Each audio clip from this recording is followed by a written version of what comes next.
These are the best is how we start this week's show. Hello, everyone. I'm Peter Dunn. Welcome to the Pete the Planner Show. Joining me this week, two friends, two colleagues, two people sharing the screen on the live stream right now. Those people are Kristen Elanius, the Queen of Content, Director of Education at Your Moneyline, and Damian Dunn, Vice President of Advice. Hello, Dame. Hello, folks. You were muted during the intro, taking a swig of your Diet Coke to start your day, weren't you? Yes. Kristen, Dame is on edge today, so you predicted this could be a good show. I did. Maybe a little bit of an attitude, some snarky comments. Can you promise me you won't poke the bear too much? Because I don't want to have to edit his words out of the radio version of what we're doing here today. I make no promises. I will try my best, though. That thought actually crossed my mind earlier. It was, do we have a dump button? How much work am I going to put on Pete's plate if I slip and say some things I shouldn't say today? Please don't. See, this is Kristen. This is why I don't want you to poke him, because I don't want to edit this. Anyway, Kristen's been an eventful week for you. You're in the midst of buying a home. I am. That's a thing. Stressful. So it is stressful. Segment number 2, we're going to talk about why right now is probably the worst time to buy a home. Love it. Yep. Segment 1, we're going to talk about. Actually, no, that's segment 1. We're starting off about your giant mistakes you're making, and then segment 2, we're going to talk about this surprise that's about to come around the corner for a bunch of college students and rising seniors from the high school ranks, if you will, because student loan interest rates are about to go up a lot, and it's going to impact people rather badly. So we're going to talk about that. Oh, it's a very uplifting show. And then people 55 to 60 are going back to work in droves, and we'll discuss that as well. Good morning to Chris and Daniel. Thanks for watching on Facebook Live. Dame, are you ready to go? I mean, you've got a busy day. I've got plenty of time. The Queen of Content's got plenty of time. But Dame, I know you are inundated today, so we'll be courteous to you and get started. There's nothing I would rather do than just sit on the radio all day today, actually. I much prefer that. So if somebody wants to take over what I'm supposed to do for the rest of the day, I'll happily hand that off. All right. See, everybody? He's on edge. Let's get started with the show. Kristen, do you know the closest radio affiliate for you from where you live? There's an affiliate in Knox, I believe. That might be the closest. Dane, what do you think? Kendallville. Kendallville's closer? I think so. Or for you? You know what? I'm not entirely confident I know how far Knox is from you, so you may be right, but I don't know if we have an affiliate there. We do. Hello, Danza. Good to be with you. Let's start the show in 3, 2, 1. This week on the Pete the Planner Show, we answer your money questions. Here's how the show works. You email us Ask Pete at PeteThePlanner.com. That's Ask Pete and at PeteThePlanner.com, and we will answer your question. It should be a personal finance question in nature, and what we promise to do is to not try to sell you things in order to answer the question. We just answer the question. By we, I mean a lot of people this week. Joining me, a return trip, Kristen Elanius, the Director of Education at Your Moneyline, and Damian Dunn, Vice President of Advice. The Three Musketeers return. Hello, Kristen. Hello, how are you? I'm good. Hello, Edgy Dame. Good to be with you this week. We'll see about that. Dame's on edge, everybody. Be prepared. Dame, I was reading an article this week that said the housing market's about to get crazy, crazy rocky. We're starting to see home sales fall. We're starting to see interest rates go up significantly. And we're about to see gas prices increase even further. Some reports that will reach $6 a gallon by August. All of these things point to not only a recession, but also a really rough time to buy a home, which leads me to this, Kristen. Congrats on the new home you're in the midst of purchasing this week. Thank you, Pete. I really appreciate that. You and I were talking before the show that, yeah, it is actually a rough time to start to plan to buy a home. I do think people can squeak a purchase in here in the next month or so and probably be okay, honestly. But I think the next 6 months is going to get pretty rough. Tell us about your experience. I mean, you live in the financial world. I trust your judgment more than just about anyone when it comes to personal finance. It made sense for you. You needed a place to live. It's what you did. Tell us the perspective on the home buying front. Like, what is being talked about right now out there? So I was kind of between a rock and a hard place. I had to find some place to live. Like, don't get me wrong, now is not the time that I wanted to be buying a house in a perfect world.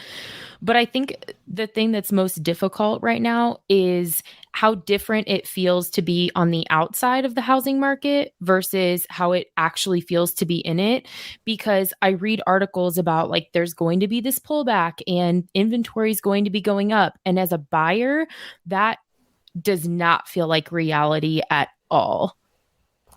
I feel you. I also don't have a lot of faith in the general public to make the best decisions about when is a good time to do this or that. It's almost like, when there's like a trend in your area and then finally maybe a much older relative finds out about that trend, and then you can collectively say something, Dame, like, well, that trend's over. Do you think on some level what we're seeing are the last few lemmings going off the cliff into the housing market? No offense, Kristen.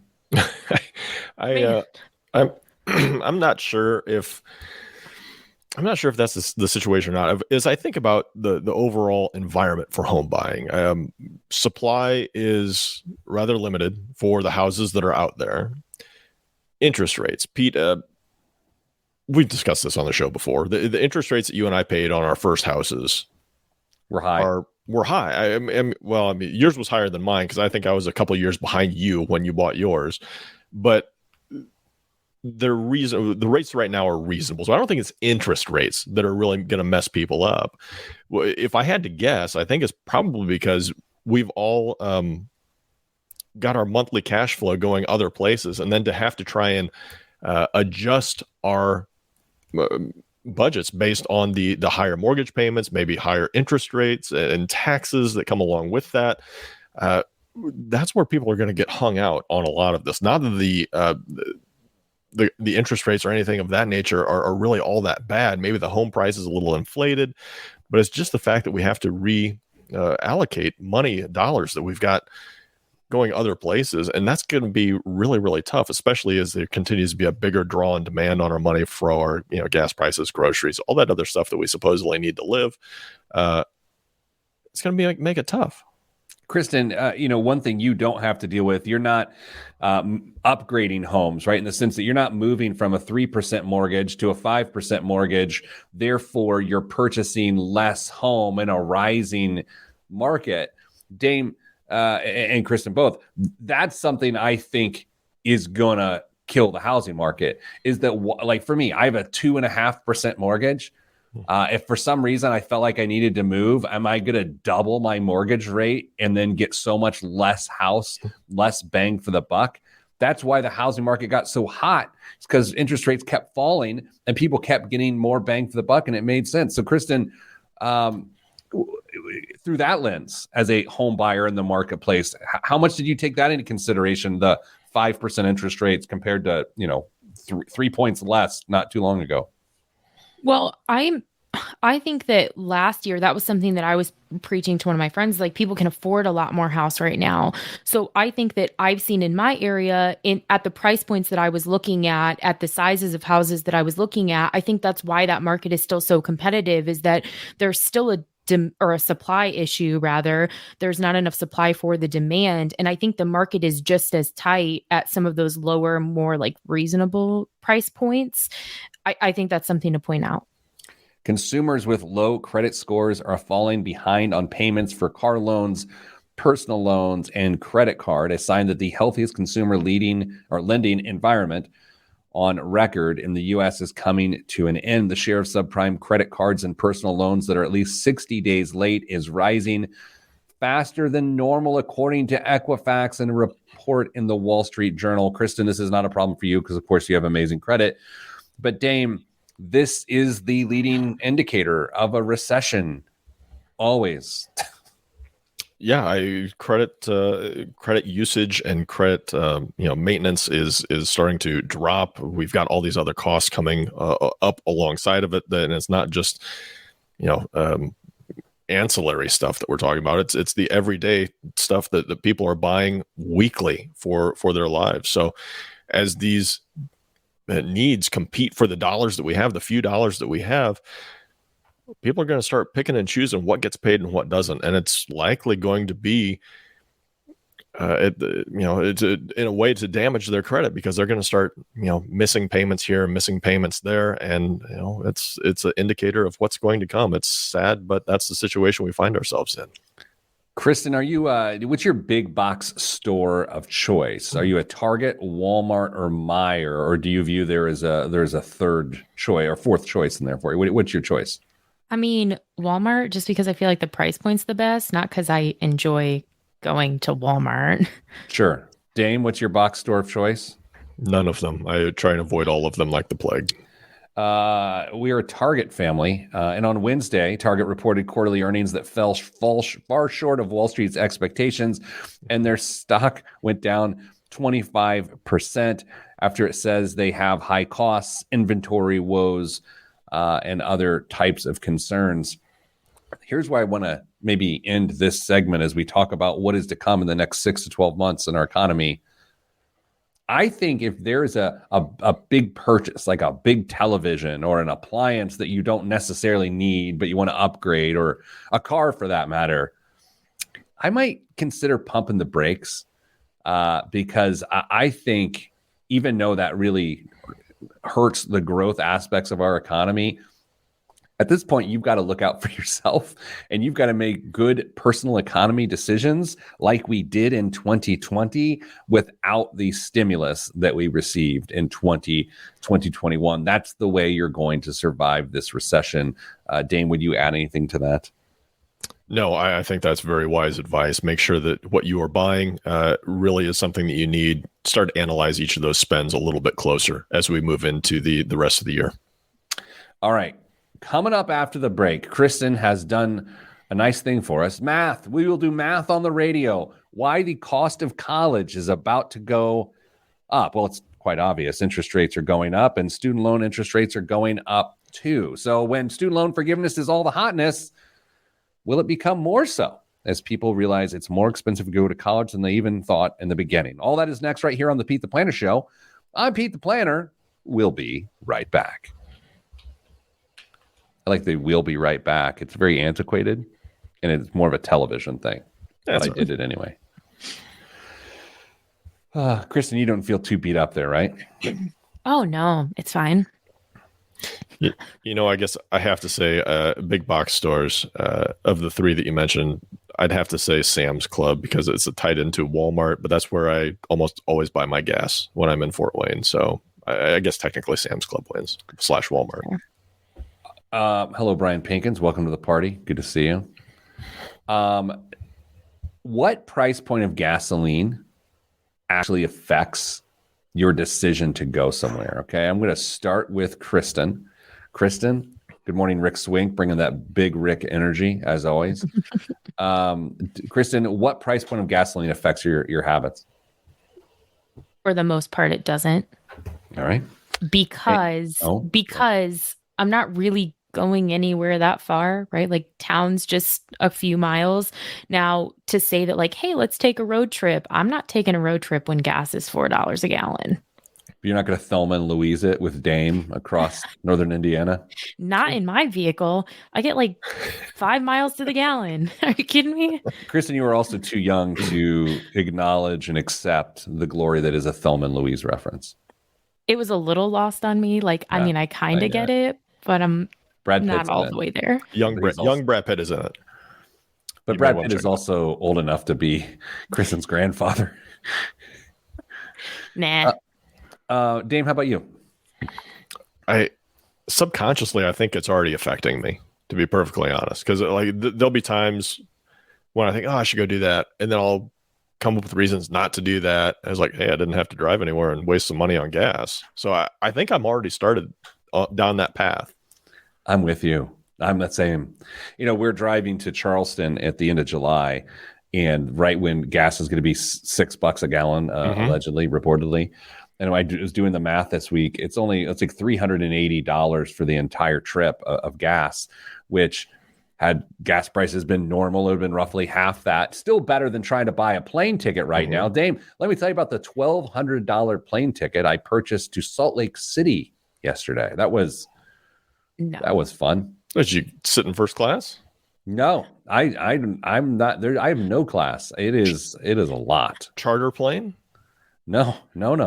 Just flying the friendly skies.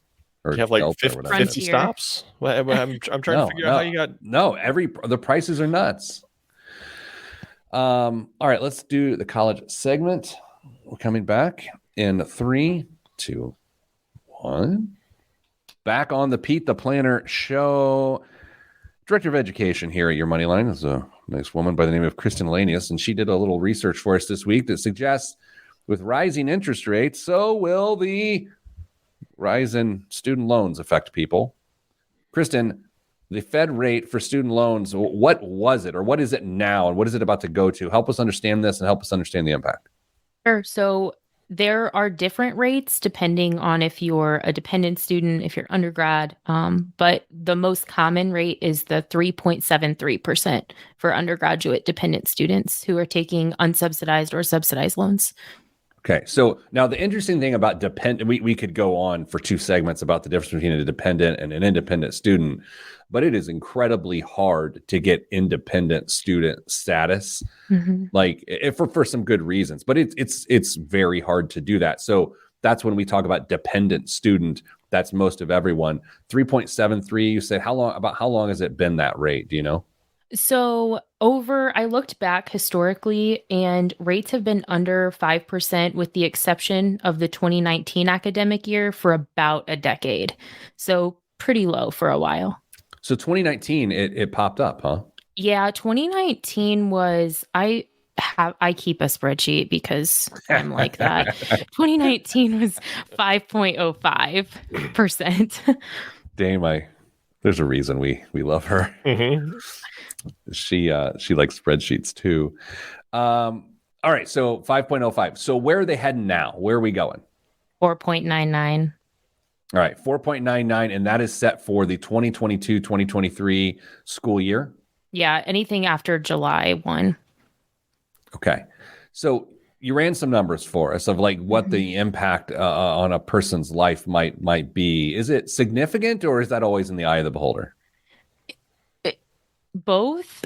It's hard because the undergraduate limit is actually much lower than people think that it is. So if you're a dependent student, you can take $27,000 across a 4-year degree.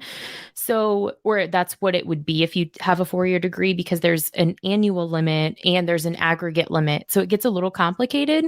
But by the time you repay on 10-year standard repayment, that interest rate increase would cost somewhere around $3,300. Okay.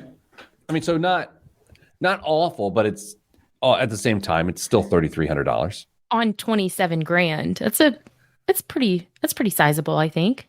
So the question that occurs to me, Dame, I don't know if you're here there too, but like obviously if people cap out on the Fed loans they can take in that regard, the interest rates on the other types of student loans they would take out must be rising too, and they could be rising more aggressively as well. Is that where your brain is going? Yeah, absolutely. Fed loans are going to cover a chunk for most people, but there's still going to be a little outstanding. And whether or not they're going to be Parent Plus loans or private loans, those interest rates are going to be rising accordingly as well. And that's something that's, it may not impact just the student at that point. It's going to have impact on where those dollars go that parents could be potentially allocating to other needs, paying off a mortgage and making sure they're prepared for retirement by putting more money into their 401ks or IRAs or whatever it needs to be. So these are going to be some big, serious considerations that, frankly, I'm concerned that a lot of people will still just look at it and say, well, it's for college for my kid, and I've got to send them because that's what I'm supposed to do. Yeah, Kristen, it's the PLUS program interest rates that are so high, right? Yeah, they're usually a couple percentage points higher, give or take. But what will get you actually on those loans is that the loan origination fee is like 4%. What? Yeah. It's really not even the interest. I mean, the interest rate's not great, but it's better than the private space. It's historically still pretty low, but the origination fee on a Parent Plus loan is like 4.2%. All right. Can you explain an origination fee as it relates here and throw some numbers in there so people understand what you're talking about? I didn't run any math, but basically, whatever, if you take out $10,000, you're going to pay a 4% fee up front on that 10 grand, and then you're going to start to pay interest on that loan. And plus loans aren't subsidized either, so that interest starts accruing right away. And you don't have a payment due while your child is in school, so that interest starts to accumulate. And then our favorite thing here on the show is that interest will capitalize after a period of forbearance, adding that interest back to principal. Not good. Good Lord. So, here's my assertion, my hypothesis that this rise in interest rates will affect students. I think it will affect parent borrowers more because the can is kicked further down the road. A parent isn't going to be out of the Parent Plus loan situation for what? The earliest one, 14 years? Is that the way you want to think about it? Yeah. And once your balance is over, I want to say it's 30 grand, maybe, you can actually pick up extended repayment plans. So multi-generational student loan repayment. Yeah. Now, to be fair, parents could absolutely pay the interest on those loans while their students are still in school or their kids are still in school. They could even make principal payments on those as well if they wanted to. So it's not like this is an unsolvable problem. It's just that most people will see, hey, I don't have to make payments on that, so I'm going to continue to use my cash in other areas because things are kind of tight right now, and I don't have to pay that. So I'll just worry about that in 1 to 4 years when junior graduates and figure it out then. And that's going to be the big issue. Kristen, can I ask you a question I would normally ask you off air and ask that you not tell anyone that I asked you the question? You can. During this period of time in which people have not been paying on federal student loans, have people with Parent Plus loans had to pay during this time frame, or were they suspended, or were they set to zero as well? I don't think they had to pay, but as I'm saying that out loud, I don't know why I'm questioning myself. I never question you other than to get an answer. I don't know why. Like in my head, I'm questioning myself. I'm having a little bit of imposter syndrome. So thanks for asking me that one on the air. I appreciate it. Hey, well, no, at this point, the show's really about fleshing out that maybe you are the smartest one in the room. And that's what we're trying to do here. Kristen, don't worry. If you are wrong, we will get emails about it. Yeah, okay. Yeah. How dare you give advice about things you don't understand? That's how every email starts to me, Dame. Dame, with the inflationary environment, with the hiring issues that still exist, at what point in time do schools actually raise tuition and fees back to that 6 to 7% annual inflation rate that they were doing in the early 2000s? Because for the last few years, they've sort of taken a break on that. You've had tuition freezes at several campuses across the country. You got to think that comes to an end too. At some point, I think it has to, and that's where we're going to see some major shakeups. And we've already seen a lot of the smaller schools either struggle or outright fail and close their doors. And a lot of the major institutions and mid-major institutions are doing okay so far. And because there's a reduced supply of college seats available, they're still seeing regular, steady demand. And so I think they're doing okay, but as costs increase, they got to pass it on to somebody. And unless they can figure out a way to get into those endowment dollars to offset some of those costs, which isn't as easy as a lot of people think it is, by the way, they're going to have those dollars come in from somewhere. And that means it's going to be students, parents, and the loans they can take out. Kristen, I was thinking this week how important it is for parents who have 529 college savings plans to use the age-based portfolios in times like these, because if you were full throttle and you have a kid going to school this fall, what your balance was last fall is much different what it's going to be this coming fall. And in some cases, depending on what you have saved, you're talking about an entire year's worth of tuition wiped off the map. Yep, absolutely. You got to bring that risk tolerance down. Oh my gosh, Dame, had that occurred to you that people are getting... I just checked my 529 account balances. Don't do that. Don't do that. I saw your face. I just did. No. I'm Pete, not you want to checking do it? mine. No, I don't want to check. No, I checked my retirement account balance a couple weeks ago, and I'm still recovering. Coming up after the break, you know what else is recovering? The job market for people 55 and older. We'll talk about that next on the Pete the Planner Show. The segue was so good. I mean, just so good. Dame, how bad? Not nearly as bad as I thought it was going to be, honestly. Not nearly as bad as what my retirement stuff is. Probably. Well, you're in age-based portfolios, right? Yeah. I think they work pretty darn well. I got to be honest. I don't know how, because it seems like there's been no safe place to hide in any of this mess, but it's much higher than I thought it was going to be. So our kids are about the same age. Kristen, these age-based portfolios within these college funds, what's interesting is like in really good years, like we've had a lot of recently in the market, you know, you might cap out at 13, 15% while the market's getting 28, 32%. And you're like, oh man, I should really crank it up. But to Dame's point now, did you do the portfolio for the last 12 months? Did you click that calculation? No, I just looked at the balances. Hang on. I'm going to look now. Oh, I don't want to do. Why am I doing this? Because it's fun. It's not. We're going to be like here. I can just see the iTunes reviews or like guys just checking their investment balances, and they wouldn't be wrong. So out of touch. We are out of touch. But you know what? It's not. I mean, okay. What is it? What's the number? I don't have a percentage. Maybe you do on yours, but I do. They took it off. They were getting too many phone calls. Hilarious. Okay, hold on. I'm logging in. Oh, there we go. Okay. Okay, everyone stand by. Everyone stand by on the podcast and on the live stream so I can check my kids' college fund balances. Oh. We better get to soccer practice. I just received a text message from Mrs. Advice. Yes. And she said, I'm feeling ill about 529s. Please don't say it on the air. All right. So, by the way, my 1 year return as of 5/19/2022 on my daughter's account, age-based portfolio, she's 13, is minus 6%, which I'll take that. 8. Yeah. 100%. I will take that. So let's look at Theodore's, though. Theodore is in the next age band. Yeah, I'd say only in one band lower. It's not going to be that much. Right? Maybe minus 7 or 8. 7.23. All right, I feel okay now. But you know what? Compare that to your retirement portfolio. I think I'm smacked 30% or so right now. Mm-hmm. Yeah, I think I'm 25. Oh. This is why I don't look. No, it's why, yeah. Was that year to date or is that in the last year? What I just told those No, for your retirement. I don't know. 30 from the high point.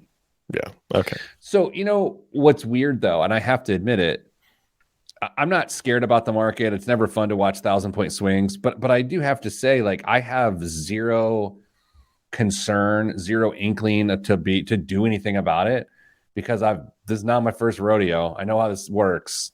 I know that February 19th to March 23rd of 2020, the market fell 34%, and 148 days later, it was at its pre-fall level. I don't think it's going to happen this time that way, but I do think it's just going to take, no more than a couple of years. Yeah, a couple of months and a few $1 trillion in stimulus. I mean, that'll fix anything. Here he goes, edgy Dame. Edgy Dame. Knew he'd held it back. It's like he had some chamomile tea or something, and then finally he took a Red Bull and he's like, taxes. I'm wishing I had a Miguel. I think that'd be a really interesting experiment right now. You don't like coffee. I know, which makes it even crazier. You had a Miguel here when you were here last week, Kristen. I did. It was delicious. Oh, that's good. Yeah. It was good. And Pete and I had already had coffee at breakfast, so I was hopped up. It was good. All right. So let's get after it. I actually love this news story. Our coworker Lisa, one of our financial guides, put it in, and I think there's a lot of positive news with it. And it's that people 55 to 62 are going back to work at higher percentages than they have in a long time. So let's do that in that segment, starting in 3, 2, 1. Back on the Pete the Planner Show. Kristen, Director of Education at your Moneyline. I was looking at a article the other day that our coworker Lisa sent to us that referenced that more people in their late 50s and early 60s are unretiring, coming off the retiring during the pandemic because they couldn't work, didn't want to work, were scared to work, didn't feel safe, all sorts of reasons. But that has flipped and they're coming back to the workplace. That's a good sign. Yeah. I think that having people come back to work, under 65, I personally, I think it's a little early to retire anyway. So I like seeing that those employment numbers are up. Yeah, Dame, the numbers say nearly 64% of adults between the ages of 55 and 64 were working in April, essentially the same rate as in February of 2020. That's a more complete recovery than any other age group. Yeah, think about that. There were major job losses in all sorts of categories. The biggest category drop, okay, I'm going to give you the age ranges, and you tell me what you think the biggest drop was from February of 2020 to April of 2020. Here are your choices: 55 to 64, 65 plus, 20 to 24, 25 to 34, 35 to 44, or 45 to 54. Kristen, I'll start with you. What do you think the biggest age band was for job loss? I almost want to say the mid 20 to early 30s because of kids and maybe having to have a parent at home. I don't know. That's a good guess. Dame, I know you haven't read this article because you refused to read the New York Times. What is your guess? It was going to be either the early 20s or later half of the 20s for the same reason that Kristen gave. So okay. The answer is the younger 20s. 20 to 24 lost 30% of their jobs. 30% from February of 2020 to April 2020. The next group, oddly enough, and this actually makes some sense, is 65 plus. About 20% of people lost their jobs if you were 65 plus. And by the way, I know we're doing guessing games and we're making little jokes here and there. We're not making light of the fact that people lost jobs, and we're not making light of the fact that people who are more experienced struggle to find work. Please understand, we're not that cold-hearted. We are just looking at the numbers here.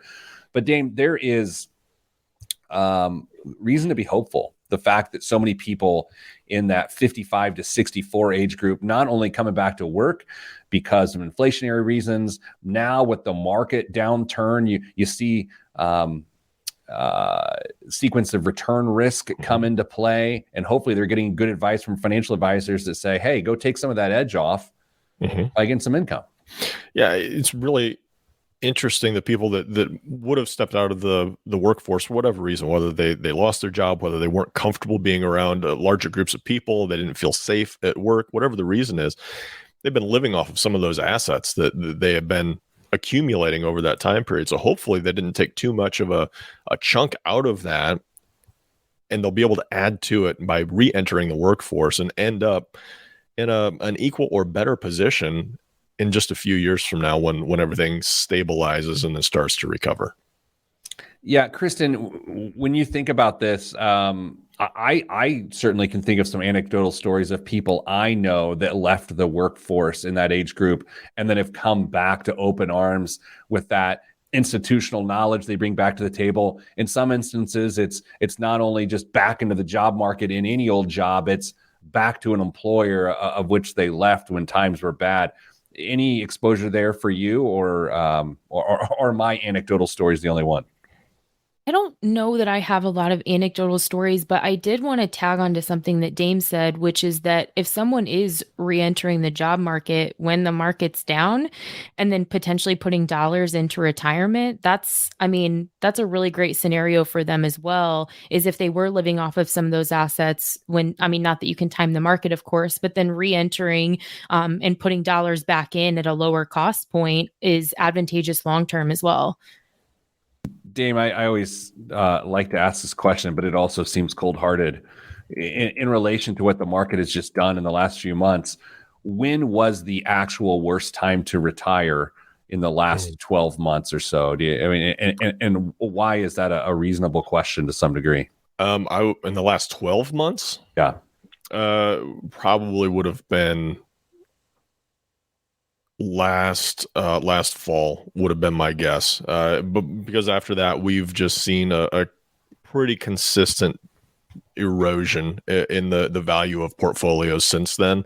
And if you are dragging additional dollars out to live on, what you had always planned on doing, not only are you losing account value by consuming them for living expenses, but the market isn't being kind to you either, and the value of your shares is decreasing as you go. So if you need $5,000 to live off of a month, you're going to have to sell more of your investments to get that $5,000 a month than you would have maybe 12 months prior, 24 months prior. So you're getting it from both ends at that point. Yeah, that's tough. And I'm curious, Kristen, I know, within the last 12 months, you've probably taken more cases than Dame has on Your Money Line hotline.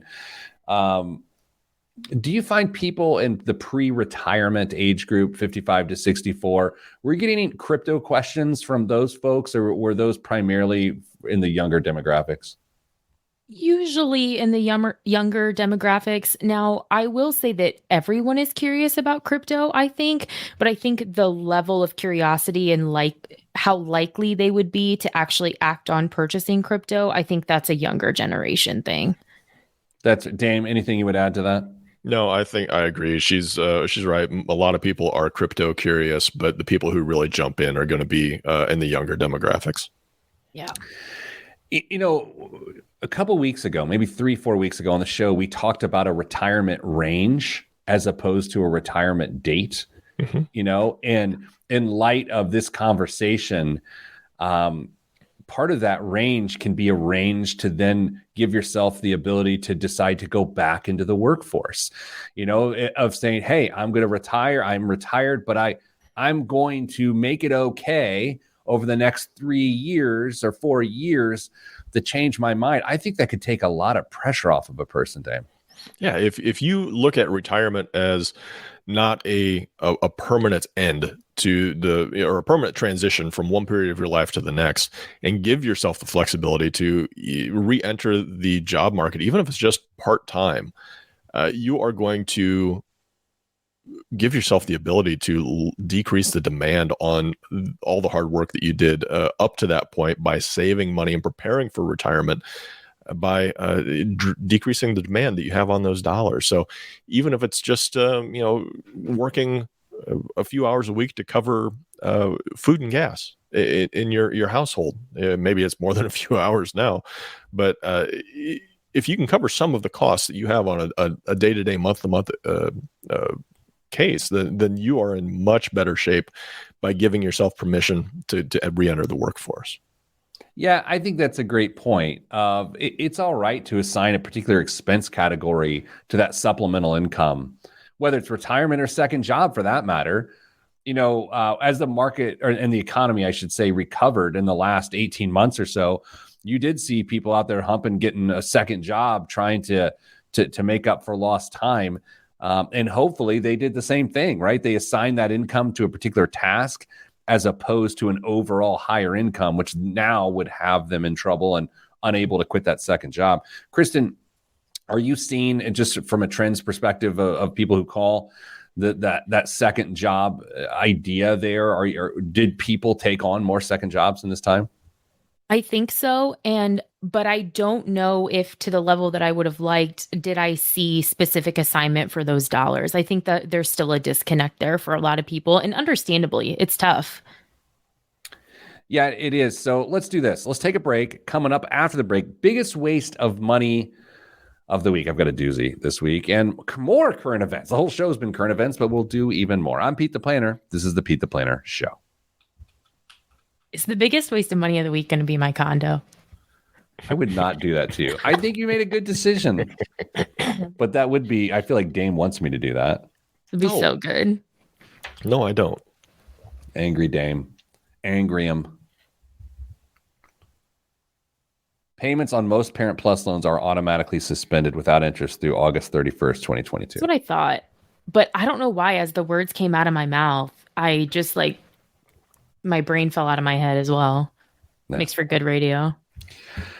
Like Dame said, if you were wrong, we would hear about it. Ask Pete at PetePlanner.com. All right. So I'm ready for Dame. Did I steal all of your current events, or do you have any left over? No, I got some. Do you have any guessing games for us this week? Yeah, I can turn a couple into guessing games. I love a good guessing game. All right, let's start the show in 3, 2, 1. This week's biggest waste of money of the week, right here on the Pete the Planner Show, is the Volback Equator shirt. Climate change is creating wild temperature fluctuations across the planet. In order to design a shirt for the future, Volback, is that how you pronounce it, Dame? VOLLEBAK. Sure. Design a shirt for the future. Volback started at the equator, home to some of the hottest and most humid places on the planet. To build its equator shirt, it began with one of the lightest and softest fabrics in existence, a rare silk-like cotton from the Nile Delta. Then it added stretch, strength, UV protection, and buttons carved from Corozo nuts anchored to military tape. It comes engineered with the most advanced ventilation system the company has made, using 18 concealed air vents built with laser cutting and super soft Italian mesh. That, you know who does a mesh real well, Dame? The Italians. The Italians. Yeah. That work together like built-in aircon. I think they mean air conditioning. The result is a phenomenally lightweight technical shirt that will work anywhere on Earth. It's available in black because, you know, when you're trying to stay cool, Black. you definitely want to wear black, and Temple of Doom edition. All right, Dame, how much is this shirt with Italian mesh and can withstand hot, humid conditions? How much do you think, Dame? $249. Okay, $249. Big Rick Swink comes in at $189. Kristen, what do you got? $350. The answer is $345. Hey. Price is Right rules. Sorry, Kristen. You lost. Come Kristen. on. Sorry, rookie. So here's the solution here of how you don't buy this shirt. Don't go to the equator. You know, it's pretty simple. Like, it's just like, by the way, your plane flight to the equator's got to cost like $17,000 right now. Don't go to the equator and buy this shirt with the Italian mesh. Just you know, are you telling me in Middle Indiana you haven't ever wished for a shirt that would feel like built-in air conditioning? Okay, I do think that's a fair question, but I do wear a lot of technical shirts that have SPF, so I don't have to slather on mayonnaise all over my arms every time I go outside. I think this is right up your alley. And maybe not the black one. I think is ridiculous, but the Temple of Doom, I think, might have a place in your closet. It does say it works anywhere. It's not just for the equator, Pete. You know, what if I change my mind here? The problem is it's got one of those, like, it doesn't have a real collar that flips over. It's got one of those no collar things, and it looks like I'm on sprockets or something. Cool, Peter. Yeah. Dane, what's in the news this week? Earlier this week, Fidelity Investments announced its 21st annual retiree healthcare cost estimate, revealing that a 65-year-old couple retiring this year, 2022, year of Lord and our Savior, can expect to spend an average of $300,000. Kristen? I saw the headline. It's like okay. $321. $315,000 in healthcare and medical expenses. She said $321. I was said over $300. again. And she Price still is Right lost. rules. I saw the headline. Bob and I still Barker. lost. Yeah. The 2022 estimate for single retirees is $150,000 for men and $165,000 for women. I will refrain from making the joke that is obvious to most people.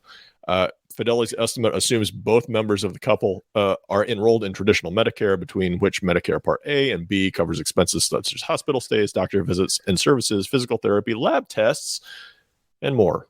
And then some Medicare Part D stuff. Pete, $315,000 in retirement. That's just another reason to go back into the workforce, if you ask me. And to contribute to a health savings account. And I remember when this study first came out, I'm that years old. I believe the first time it came out, it was $226,000. I just remember every year as we're sort of researching things, you just go look at that number every year. I think it started at 226. That's quite the increase. But I would note, all things considered, not to marginalize $315,000, but that's not that much of an increase over 226 some 10 years ago. Yeah, it seems like it should be higher than that, right? But you're right. It feels weird to say that it doesn't seem like that much money, but it's really a lot of money. What else is in the news? Investors have rebuked 24 major U.S. companies over executive pay. At J.P. Morgan Chase and Intel, investors owning roughly 2/3 of shares didn't support pay plans at recent annual meetings. Coca-Cola barely won a majority with 50.5% of the vote. Historically, less than 90% support on these non-binding votes is unusual. In corporate governance, analysts consider less than 70% a sign of significant investor dissatisfaction. So far, 23 S&P 500 companies have reported less than 70% support, according to analysis of about 250 companies. 7 blue chips missed 70% for a second year in a row, including GE. The JP Morgan plan was $215 million, or it was a bunch. It was a lot. And the investors said, no, thank you. You know, Kristen, have you ever rebuked an executive's pay? No. You're going to get the opportunity right now. All right, guys, I'm thinking about a massive pay increase for me. Yeah. And I want you all to vote on that. So, Dane, what say you? It's non-binding, right? It's non-binding. Then no. Kristen? Yes. Oh, 50% fails again. Oh, it's too bad. You know, I think in this economy, it's rather tone deaf to take a massive pay increase to shareholders. Like it should be struck down on principle. I agree.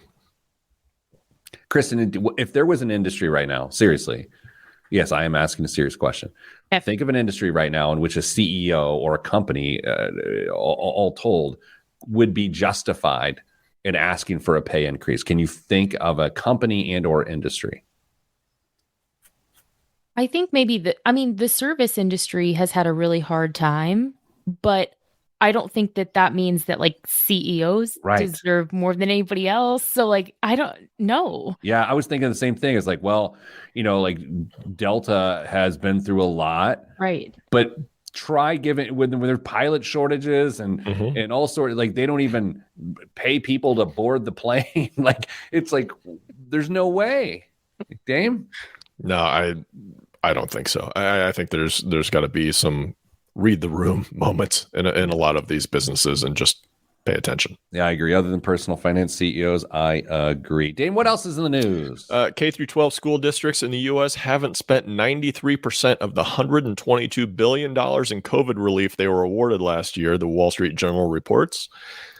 And the country's second largest school district in L.A. hasn't spent a single dime of its $2.57 billion booster. Do you want me to continue, or do you want to interject some thoughts there? Well, I had a conversation about this morning, actually, in a meeting. It is use it or lose it, y'all. Yep. It is use it or lose it. And what some school districts made the mistake of doing is that they use some of those funds to make purchases that are going to prove unsustainable once those funds are gone. And then they're going to have to eliminate that program or purchase. In some instances, people were trying to either give pay bumps, or they were trying to do, buy down benefits. So maybe they pay more for the health insurance of a teacher than they previously did. But then when these funds are gone and the clock strikes midnight, then the person's health insurance is going to drastically increase because of the poor decisions made around this. So, Dame, I'm not surprised those funds haven't been used, because I think so many school districts struggled to make good decisions around them. Yeah, I think infrastructure would have been the key place to try and get some of these dollars spent. But construction's been an absolute nightmare the last couple of years, and trying to find people to get those things taken care of probably was a lot harder than anticipated. Well, that's all we have time for this week on the show. Thanks to Kristen. Thanks to Dame. Sending you good vibes, because good vibes are all that's in the budget. I'm Pete the Planner, and this is the Pete the Planner Show. Woo.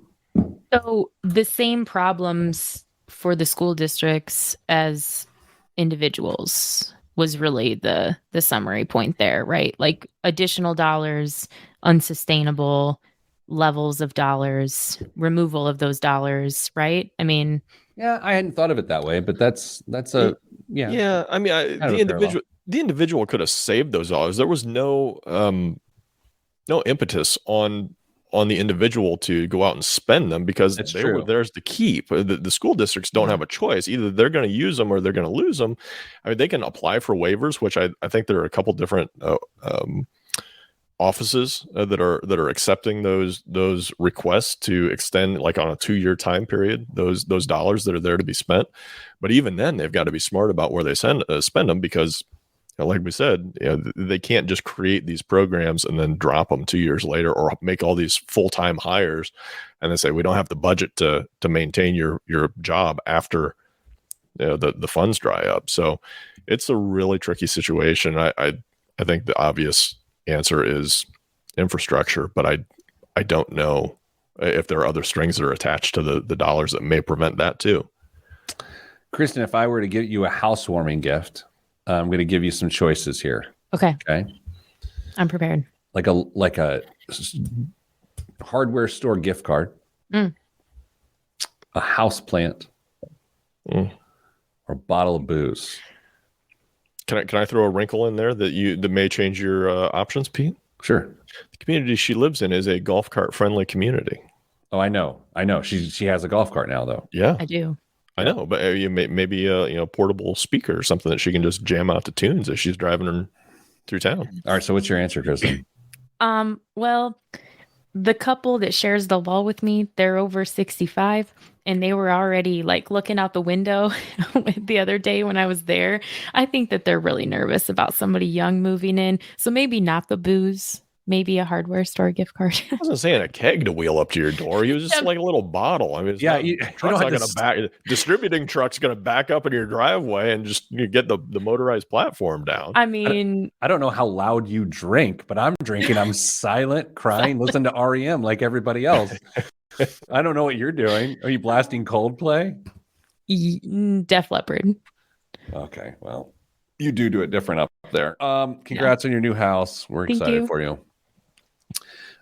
Dame, you make any big mistakes this week too? No, I'm just kidding. All right, everybody, that's all we have. Stay getting money.